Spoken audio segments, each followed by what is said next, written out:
The Word Docs would like to pay our respects to the Kaurna people on whose lands we are today, and to pay our respects to elders past, present and emerging. And we would like to recognise that this is country of powerful storytelling and knowledges, and that we're honoured to be here today.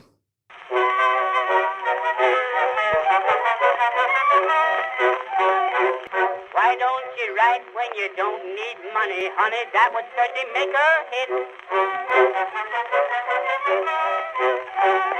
Welcome back to Word Docs. I've forgotten what I'm saying after that. Clearly, That I'm was still. so intense. It was so good. Welcome back to Word Docs. I'm not I'm sure still what I'm recovering saying. from COVID. Alex Vickery Howe joining us by phone Has COVID. Hello. Amy is... I don't. I'm still a Novid. A Novid, it's amazing. I loved being a Novid, and now I'm not a Novid. I'm a no-Novid. No Novid. No Novid. Alex, how are you feeling? How's quarantine treating you?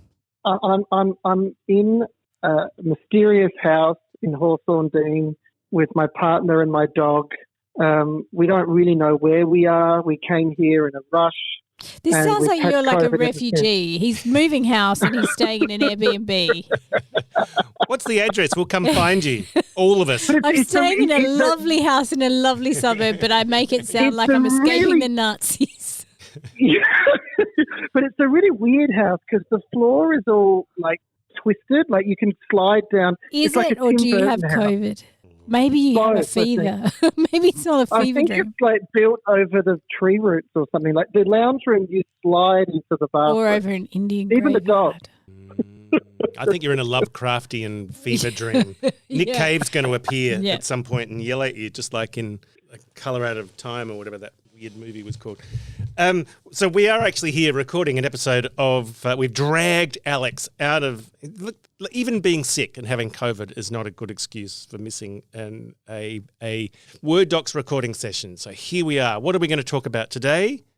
We're going to talk about stupid questions that people ask writers. All right. Do you want me to step in and help you, Sean? Sean has also just recovered from COVID. Stupid questions that people ask writers, and I'm going to ask you guys Excellent. some of these questions. Now, I shouldn't. Oh no! I just want to preface this discussion by saying they are stupid questions, but they're also really obvious questions to ask writers too. And I think I'm guilty of asking a few writers these questions too. We've probably asked each other these questions. Oh, that's right. And I think they only seem stupid because they arise out of a deep understanding of what it means to be a writer, what being a professional writer is like. A misunderstanding or an understanding? Misunderstanding, or both, or just we receive an idea of what writers are like through media, and I've railed against that in the past. Yep. And most people in Australia haven't met an actual working writer. It's really different in countries like Ireland, where writers are you can't walk down the street without bumping Tripping into a over one. dirty writer. They're like drinking their Guinness and like hurting the leprechauns for their money, like all the spouting things. poetry like out of nowhere without even so much as a buy your leave. Yep. You know, what an outrage. Dressing all in green, like all the things. So I think people ask these questions because they don't know, and This episode's going great. It's I have going to great. say, I don't know if we explained. So Alex isn't here in the room with us as well. No, that's right. He's So calling he's in by calling phone. in by phone because he is quarantined from us, so gets that I to- stay in Ovid. But yeah. So the idea that people ask us really stupid questions is good because there are no stupid questions. There only are no stupid answers. What's that line from South Park? There are no stupid questions, only stupid people. Yeah. No, I don't mean that either.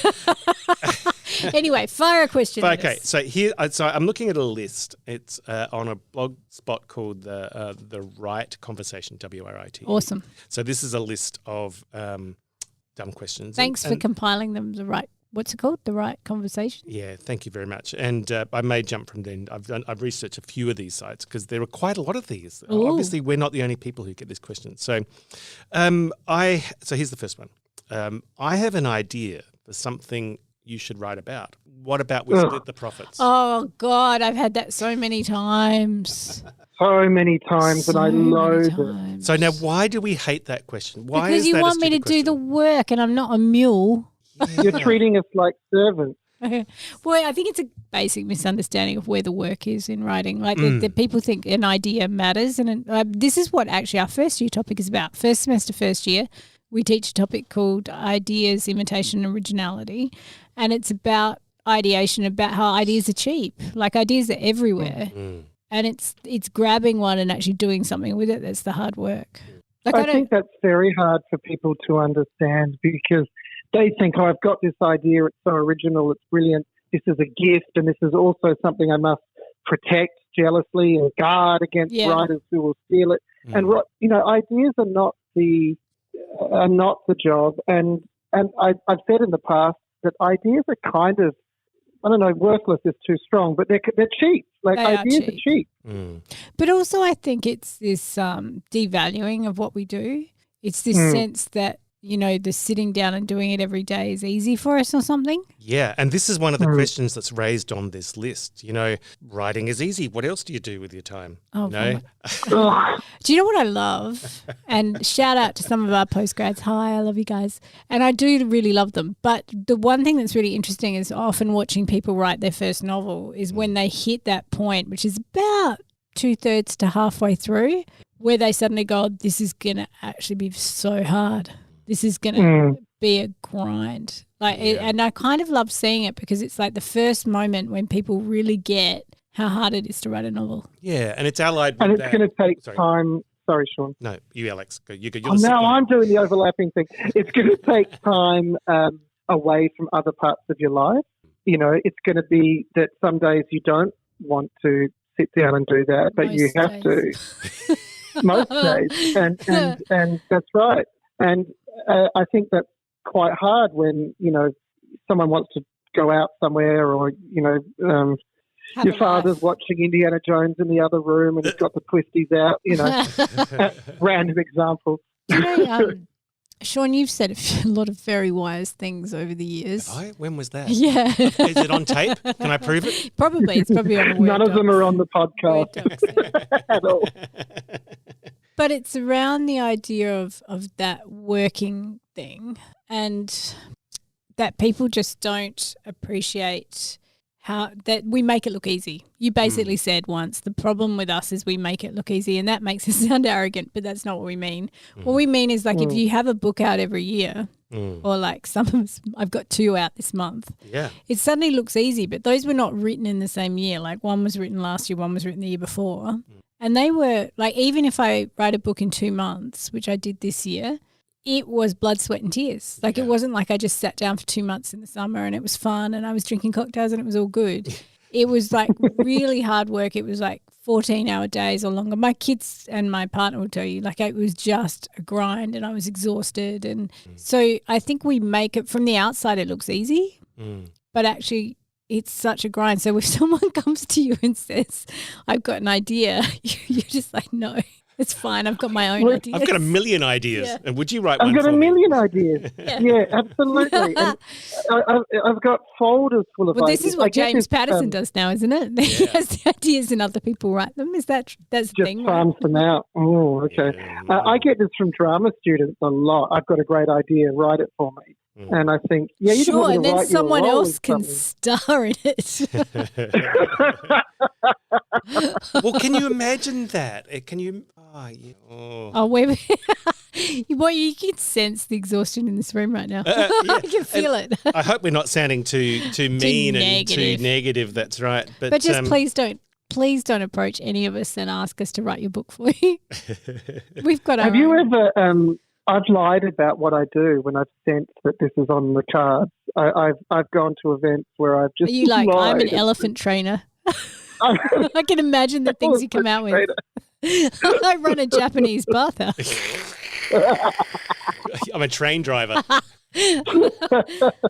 So, Amy, here's another question for you. I hear you've got a new book out. I do. Could you give me a copy? I could. Here you go, Sean. Thanks, Amy. I thought you did this for a living and you needed to sell books, but you've just given me one for free. I did. How generous of you. Thank you. Yeah, well, that's true. But do you ever get people saying, I'd like to read your book? Can... I know, all the time. Yeah, no, all the time people who always ask for a free copy. Yeah. Also, the other one love. I mean, I know in Australia you get money from libraries and stuff, but when I people, was going to say exactly this. Oh, It was on the tip of my tongue. yeah, Go when for it. they look you straight in the eye and they're like, I'll borrow it from the library, or like they'll be at your book launch. And you'll be standing there with the copies ready to sign, and they'll be like, "Oh no, I'll get it from the library." It's like, "Oh, thanks, good, thanks for respecting my labour." And I think there's absolutely a place for libraries for students and Absolutely, old but you don't people have to and, tell me. Yeah. I don't need to know about it. Yeah. Yes, or secondhand. Actually, I love it when people say, "Hey, I picked up a copy of your book from a secondhand shop." If you look at it one way, it's really sad that somebody didn't like your book and gave it away, and then somebody else bought it. Oh yeah, I and don't make know money what from it. people But I thinking kinda you're love going it. to respond to things though. Do you know, like the other one is I get a lot now, and I love Bookstagrammers, book talkers, all of you influencers. I love you enormously, but I would get so many messages every single day. Can you give me a free book? And we had this joke at home last year of like, I'm not sure anyone ever bought this book. I think actually they just all went out for free. Okay, well, I've seen this from a couple of students since I've been here, or I've sensed this from We a are couple sounding of negative. students. We'll have to try and make it sound a bit more upbeat next time. That's right. I'll just sing it. I'm a good writer. I'm already a good writer. You know, my mum likes my work. My English teacher loved my work. I'm here to kind of learn the industry stuff so people can my books can reach their audience. You know, It's like I'm already the perfect writer. I don't need to learn anything. What have I got to learn from you, Amy, Alex? Oh, well, good for you. Can you give me the secret? Can I have that? Yeah, exactly.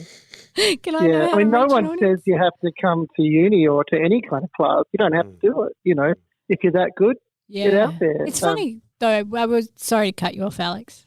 I think that was it. So sorry. I'm being rude. I was talking to some postgrads again last week about your reaction to feedback, and I think this is the reaction behind that of when you think you have to learn stuff. It's the amount of work again. It's that feeling of like, oh, that's a lot of work. To actually dedicate yourself to your craft is a lot of work. It just is, and I think behind that romantic ideal that I'm already a good writer, like I say to our workshop students, yes, you are already a good writer. That doesn't mean you're going to get published. It doesn't mean that you'll have a fruitful career. Like, and everyone can learn. Like you could be Hemingway or Shakespeare or Virginia Woolf or whoever, and you can still benefit from learning something. Oh, that's right. That's absolutely. I think it's very strange when people have chosen to come somewhere to learn and they're still saying that. I think it's Because an you think, identity issue. we didn't force you. Yeah, that's right. Yeah. And you're paying to be here. But I think it's an identity issue it's when your identity is tied up in, I am good at this. Like, it's important to me. And I think one of the journeys is learning how to divorce your ego from the work. So I'm an old school friend of you guys. You know, we went to school together, and we're at our 30th school reunion. And I'm really keen on feedback. I've written a novel. Would you read it for me? This is like a David Lynch film. I was actually believing you for a second. We went to school together. You've always been there. Yeah, that's right. So I get worse than this. I get cold emails from total strangers, like just total strangers. I've written a book and I thought you'd be the perfect person to read it and give me feedback for free. And it's just such a weird On your thing. work address. Yeah, because it's on wow. also my author email, which is also available online. But, you know, and just people randomly. And also, like, I'm a friend of a friend, or like people who haven't even been to high school with you, who have no, like, have a lot connection of, at all. Yeah, a lot of balls to just say, hey, will you do this enormous amount of unpaid labour for me? Because I think people think I'm really good and this is a good read and this is like you getting a free book that you enjoy reading. But actually, I think it's sort of a broader, sorry, Amy. No, you go. It's we're always apologising to each other. On They're this. so polite. I'm so sorry. I'm so sorry. But I think it's a broader problem around people thinking, I'm not going to articulate this very well, but people thinking that the job is who you know and who you connect with, not the craft and what you do. Yes. And I see this a lot where people go, I just need to meet this person. I need to meet this person has to like me. And to some extent, I understand that because obviously you do have to make connections and you do have to get your work out there. But it's when you do that at the exclusion of the hard work that I think it becomes a problem. And I think sometimes people are like, if you just introduce me to this person, or if you can just tell your friend X, or, and I feel like saying, well, that's not quite how it works. That was actually my next question. I've written the book. Can you contact your publisher / agent for me? So you've already answered that one. But okay, so I understand now that it doesn't work that way. But can I give you a call so you can tell me how to get published? Yeah, I know. But again, I think it's about labour, right? Not recognising that these things are labour. And, right. because going back 2 steps, the manuscript assessment is a big job. Like, and editing is a big job. And, that's what we do full time at the university. And it's really draining. Extremely time consuming, yeah. It takes the same brain space away that you would use writing or in your day job. And so, but again, same as like contacting your agent or publisher, it's like, that's my professional reputation I'm going to put on the line for you there. And I'm not willing to do that for 99.999% of people. Do you know, like it would be a very rare. At the very least, shouldn't they offer dinner or, But, like I'm sure you'd feel the same, Sean. If I make a professional connection, like if I ever did email, I've never done it, but if I would ever email my agent, it would be because I would be like, this person fits exactly with something my agent is looking for or fits a market and I would trust that person not to trade on my name and not to embarrass me professionally. I know a few stories where this has gone very badly wrong, actually. Yeah, and you just can't be doing where people have done it. And because publishers and editors and agents are so busy and overloaded. Yes. And they don't need every author they work with to go, hey, I've got 20 friends who need a manuscript read. And the connections you make are different as well. Like the individual connections that an author or an artist of any kind makes are not necessarily transferable to someone else, even though they may be your friend. Did you hear the stories? What I mean? Like, this is a segue, different people. It's kind of fun.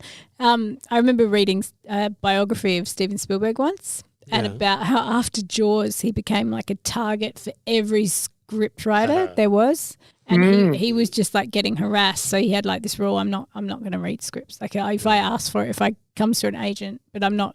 And some guy delivered his aquarium, like delivered an aquarium that had been ordered to Steven Spielberg's office and put his script in there in a plastic bag for him to find. Wow. And it's still like, there. It's like, that's not going to impress anyone. That just makes you look like you're harassing someone. And there's the very famous story of somebody at a science fiction convention, the editor going to the toilet and somebody slipping a manuscript under the door. I know at Romance Writers of Australia, they say that to the newbies, please do not approach anyone in the bathroom. That's creepy. I know I've got some friends who are actors agents. I know one who got a cake that said, I give you my right arm if you be my agent. So it was a cake shaped like a right arm. What? It's a lot of work and creepy memorable as hell. for the wrong reason. So, you've just got to let the work speak for itself in the end. So, yeah, quite right. And I think we're focusing a bit too much on the work. We're being very negative. So let me suggest that we all go to the beach and hang out because we're good friends and it's like we're writers. We can just take a day off anytime we like, right? Oh, can you, like people who do the drop-in? Yeah, the drop-in. The drop-in. It's like, it's my work day. I'm working right now. Oh, I see. Yeah, no, that's not okay. Yeah. No, my nana does this a bit. During my PhD, she'd ring me quite often. I don't know how she had my office number. And she'd ring me and say, I'll just blow off today. Let's go for a drive, which was kind of sweet. Yes, it is kind of nice, but I think people don't realise that they're not the only person. That if you have 20 people in your life all doing that to you, you don't have a spare minute left in the day. No, that's right. And I'm not a big believer in I'm in the flow now. I cannot be interrupted from my beautiful prose processing. But I do think it's a job. And you wouldn't walk into a doctor's surgery and say, hey, let's go get a burger. And it does just push your work back. So if you did go for a drive with Nana, you then have to work tonight. You've lost another day. Yeah, that's right. And this is why I'm moving to an apartment. So is it 3 floors up? Yeah. But aren't you just around the corner from your aunt's house? So she could just drop in any time. Yeah. You're near Sean too. Sean's going to drop in now. Yeah, I'm going to say, Alex, chocolate. I'm going to be hollering at you from the street below your balcony. Alex, chocolate. So again, like Romeo and I'm Juliet. A lot of these questions seem to revolve around time and labour, like not respecting. I think it's people thinking it's not a real job. Okay, well, how about this one? You're writing a book. Will you put me in it? Oh, yeah. That's an interesting one. See, I've had that with Star Wars. So I've had people send me their headshots with character descriptions and saying, I'd love to be a Jedi. Wow. I do know of people who will sell naming rights to things for charity and stuff. Oh, yeah, that's right. Yes, and Tuckerisms are huge in science fiction where you will... So I did one just recently for a short story. It was a Kickstarter and somebody paid more money to the Kickstarter. Oh, that's right. I saw that online. Put their name in the story and then gave that money to charity. So, yeah, Tuckerisms. And that's that's a different sort of thing. I'm saying, hey, there's different. An opportunity for you to have your name in here, pay money for it, as opposed to somebody just approaching you out of the blue and saying, hey, I reckon I'm cool. Wouldn't they worry about what kind of character you made them? Yeah, I did consult. I did consult with them. But some people say, I've actually had somebody say, I'd love to be in a story. Can you kill me off really violently? Oh, wow. First name or full, like both names? It depends. It's usually in a consultation. I've not had that, but they're probably worried about the sex scenes. People would rather be killed than be in a sex scene. I kind of want to ask you now, will you put me in a sex scene? But no, as a joke, but you might actually do it. I know, no. and then we're into sexual harassment in the workplace. Well, I could just retire then. Yeah, probably the way sexual harassment goes is that you'll be like phased out with a payment and I'll have to do your job. Oh my God. That's too dark, but true. Amy, do you ever get asked, like, do you write erotica? Yeah, I do get. Do you write sex scenes? Oh, no. And how do you respond to that awful kind of question? Oh, it depends. If I'm in the mood, I'll just say, yep. But otherwise, sometimes I just don't answer that one. Depends on my mood. I'm pretty nice. You've seen me. I'm probably too nice most of the time, even though I can come across as quite sharp. We know you're a big softie. I am, really. I know, Alex, you've been asked this one, and I think we probably all have. Why don't you just write a bestseller? Yeah, Alex, why don't you? And can you write me one too? I've got a really good idea. Why don't you write a bestseller? What you need is a story with good characters and a good theme. What about a boy wizard? Yeah.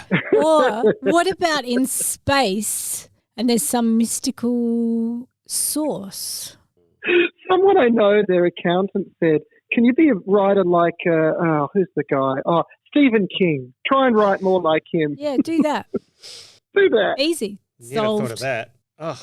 None of us going to be here next week because we're going to be off doing that.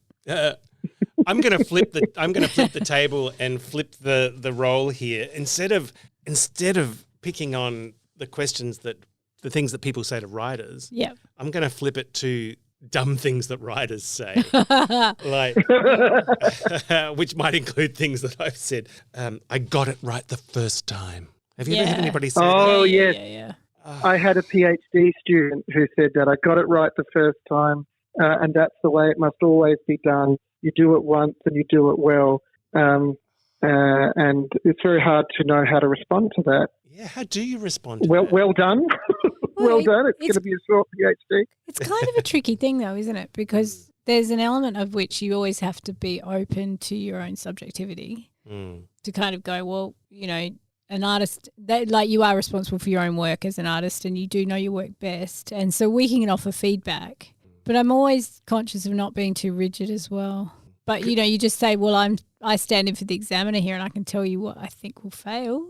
Yeah, that's right. And there's that sense of you feel like you've got it right the first time. Does that mean you're not going to accept any editing kind of ever in your process? I mean, how hard will you be to work with? But then, you know what? I kind of think, well, let them go out in the world and learn those lessons.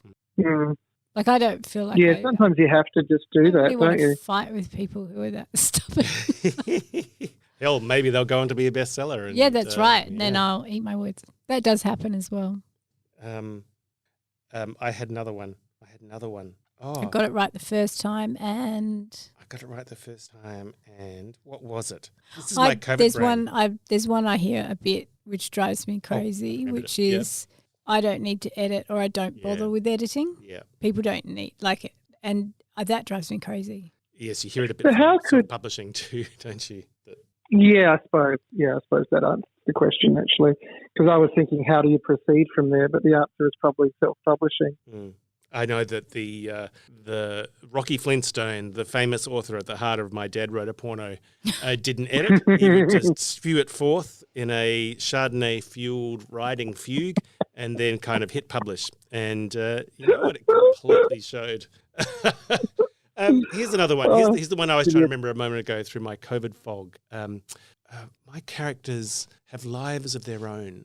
How do you guys feel about that? My characters have lives of their own. Yeah, they're fully fledged people. All I'm doing is channeling. Oh, yeah.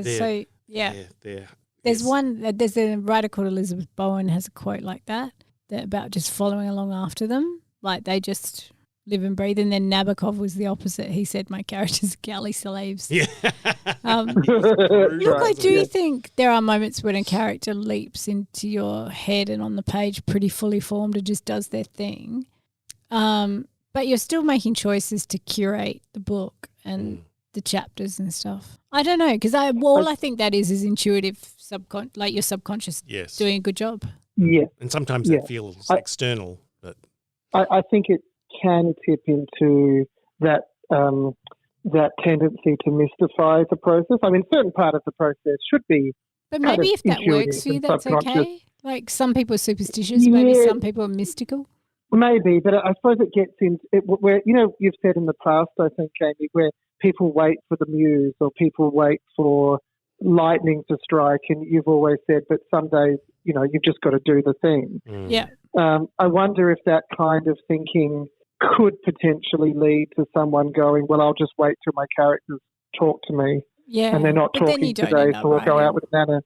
Yeah, you don't end up it's interesting writing. because I think we've talked about this before, and I find this so interesting. Like I could talk to Sean about this for a long time because I think I'm on the more mystical end than Sean is. And I'm quite pragmatic, but I think I have a little bit more, I don't want to excavate too much because I feel like my subconscious does a really good intuitive job. Yeah, me too. So I don't want to think about it too much because it does feel a bit magical. Yes, and I'm the same too. Once you hit that magical state where things are working and it feels so much more than you. It's extraordinary. Because I think I find my characters through dialogue and they do feel like that. Like I don't feel like I write that. I don't think about it. Like for me, I don't feel like there's a slow conscious thinking when it comes to dialogue. It just comes out of me. And that's not that it's not me. I think probably my thought processes are so fast I'm not consciously thinking them through. They're just my subconscious is just firing off. Is it a bit like when I did actor training way back in the day? Were you an actor? We were taught. Oh my God! No. Oh, you must be really good at rolling cigarettes. Yeah. we were taught that it's a bit like initially it's like driving a car when you're thinking about things and you're learning how to change gears. Yeah. And then after a time, if you're a manual driver, the gears just happen, right? Like your hands just doing that. Like dance until something goes wrong. Like dance would be like that. You have to build up the muscle and the you have to have the ability. And once you've got the fitness and the ability and the flexibility, then you can just dance. Yeah. Not that it's not hard, but it becomes like the techniques of screen acting where it's, don't blink too much, do stuff with your eyes, think about your face. But eventually you have got to let it, like all of that has to become subconscious or you'd be a robot. But initially you are a bit of a robot as you're learning. Yeah. And I wonder if writing's similar in that way, that initially you're kind of at the kind of sentence construction or plot construction stage. And then gradually it becomes like driving a car where it's just where you sort of forget that you've driven for the last 3 hours. You're at your home, Because to get back to the question, the character thing, I do feel like Junebug McBride just arrived and does her thing. Like I just follow along after her. Yeah, and Junebug and those kind of characters are great examples because they are at the top of the pyramid of all sorts of subconscious processes. Yeah. And when they work, you don't have to think about those subconscious processes. But they're very rare. They're very rare. But sometimes a Junebug in book 4 might stop working for whatever reason and then you'll apply all sorts of craft to Junebug. Yeah. You won't sit back and say, well, Junebug's not working. I guess I'm not writing book 4. Sorry, publisher. She's on strike. Junebug walked out. That's right. One last question, guys. Have your books been made into movies yet? No. No. Thanks for deflating my self. At least Alex has had stuff But made into plays. even if you get options, like it's hard to explain to people that an option is I not a have movie. seen options Yeah. so many times. It means nothing. It means nothing. Until it's on the screen and you're sitting in the audience. Can I add another one? Yeah. How come I've never seen your book in a bookstore? That's a good one too. would I have read anything by you? Yeah. I don't know.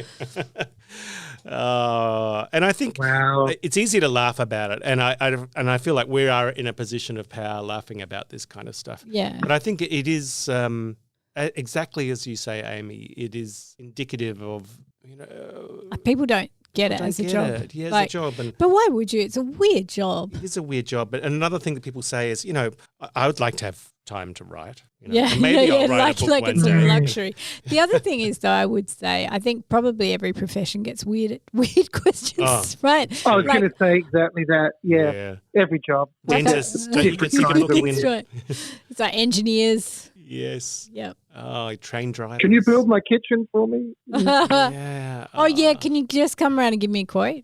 Can you just have a look at this broken door, Chippy? What would I do that? Or like if you meet a plumber, I've got this problem with my toilet. Do you reckon you could just pop over? Yeah.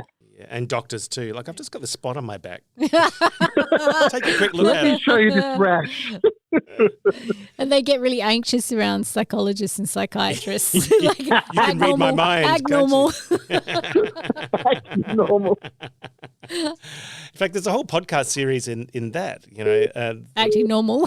No, the weird questions that people ask. Oh, you've got another call, Sean. I have got another call coming through. Can you hear the beep beep We coming can. through? Can you? Oh. This is the first time we've ever done the call-in on the show. And we're like, this is so cool because now we can do some interviews. Oh, yeah. Well, that was my wife. We could have got her on the show. Oh, actually. finally. We've been trying to do that for a long time. She keeps resisting. I don't know why. Can't imagine. Can't imagine We're why. like so easily controllable. Well, bad luck, Amanda. We flicked you to voicemail so we can end this topic on. Is there a positive note? Yeah, look, I think to be is. compassionate, I think people are genuinely curious and they don't know how it works. And Of course. That's right. Yeah. And I think when everybody who's listening to this is going to be published writers one day, and I think remember when you're asked these questions that they come from a place of deep interest and curiosity and, desire and do you know what I think my best piece of advice, if you want to understand, would be to read unpublished manuscripts. yes. Would be to put yourself in a position, because I think it teaches you about your writing, right? For all the people out there who are like, well, I did it the first time and it's great, or I don't need to edit. If you read an unpublished manuscript, you begin to see problems in your own work. Yes. But I think also like repeated ideas. So when I used to go through the slush yes. file in my old job, you'd see the same thing 6 times, similar things. So ideas don't have the kind of uniqueness and currency that they might appear to when you're going through a slush file of several hundred And I things think or more. if you have the idea but you've never written a novel, give it a go, because I really think you get a little way in and you're like, oh, okay, this is a lot harder than it looks. And when you've been in a slush pile situation as well, you realise those 6 ideas are all different by the time they've been no two people executed. do it the So same. even if The your idea's been done execution's before, always different. you can still do the it again. execution's always different. Yeah. But I guess that goes back to the idea not being, the idea is the part of the iceberg you see above the surface. It's not the other thing underneath. And the other which is the work. optimistic thing we can say at the end, John, is that it's not the worst thing in the world to be asked stupid questions, and we don't mind that much. Like we're being flippant and we're making dark jokes, but actually, we're in a really privileged position, and it's not that bad to have to answer some stupid questions. There's only one thing worse than not being asked questions. No, damn it, I screwed it up. There's only one thing worse than being asked questions. And that's not being asked questions.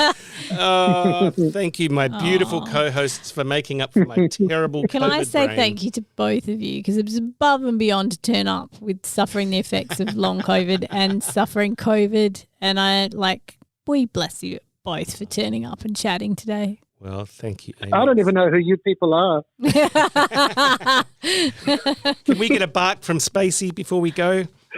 The Spacey's fallen asleep. She's out cold. Spacey the puppy. Is she sitting on your She lap? thinks Is she I'm very keeping you boring when warm? I'm sick. Oh. Yeah, she is doing that, but she's I was going to giving me make the an sort of awful crack side eye. about you are boring when you're sick, but I thought it was too mean.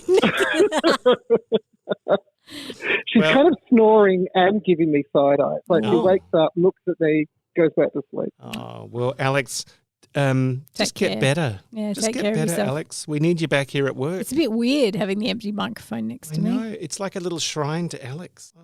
There's even chocolate. I will tell you, Sean's even put a little thing of chocolate in front of you. That's an offering.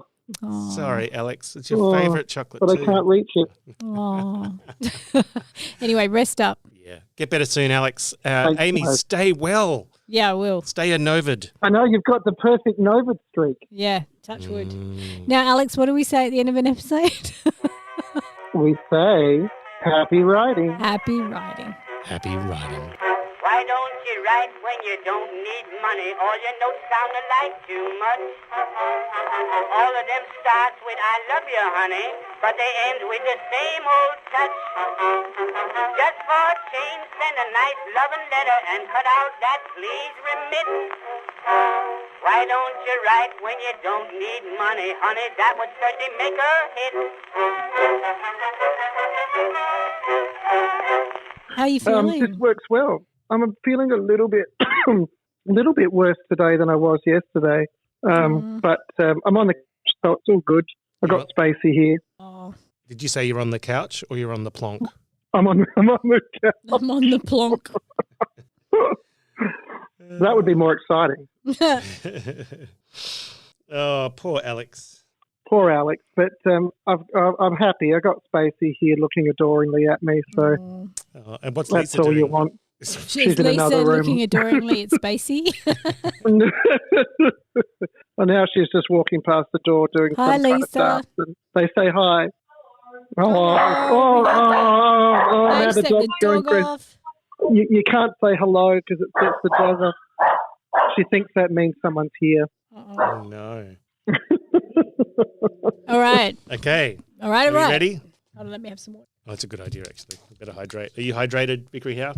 Yeah.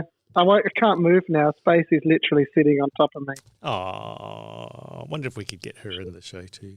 She's majestic. She probably will. She's majestic. That dog does not look like a majestic dog. No. If from this angle, it's like looking up at an old grey lion. Oh. Okay. Alrighty. Okay. I'm just going to quickly eat a pretzel. Hang Oh on. my God, the timing of it. Okay, it's gone. It's gone. It's gone. Hopefully. Are you thirsty Go on, now? Do you need Stacey. water? No, I'm okay. I'm all good. Spacey. Oh, Welcome to Word Spacey would love to eat. Oh Oh, my sorry. God. You're not even here for us to kick you. I just get Spacey would love to eat my pretzels. It's not worth interrupting the episode for. All right. I bet she'd love to eat But that now you pretzel. It's know. quite cruel that you're eating pretzels in front of that poor puppy dog. What a brute you are, These Vickery pretzels Howe. are making her thirsty. Making her hungry. At some point, she'll be so hungry enough to be hungry that she'll. Oh, I don't know Oh what no, my that was words going to are go saying. dark. Like Was she'll gonna eat go Alex. Alex's face. That's where it was going. The last thing I dark. see. Oh, Yeah. sorry. Vicky, Okay, everyone's silent Is now. what-